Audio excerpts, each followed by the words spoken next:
প্রিয় বন্ধুরা, দৈনন্দিন কাজে এরকম বিপদের সম্মুখীন কিন্তু আমরা প্রায় হয়ে থাকি।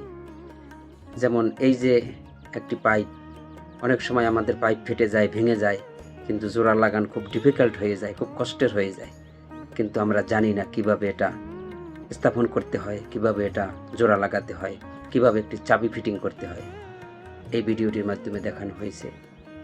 আশা করি ভিডিওটি আপনাদের ভালো লাগবে। টাইমলাইনে সেভ করে রাখবেন এবং শেয়ার করে দিবেন, যাতে অন্য কোনো মিস্ত্রি ভাই হোক বা আপনি আমি যেই হই, যেন সুন্দরভাবে পরবর্তীতে কাজটি করতে পারি। ভিডিওটি দেখতে থাকুন, ভালো লাগলে শেয়ার করে দিবেন। দেখতে থাকুন।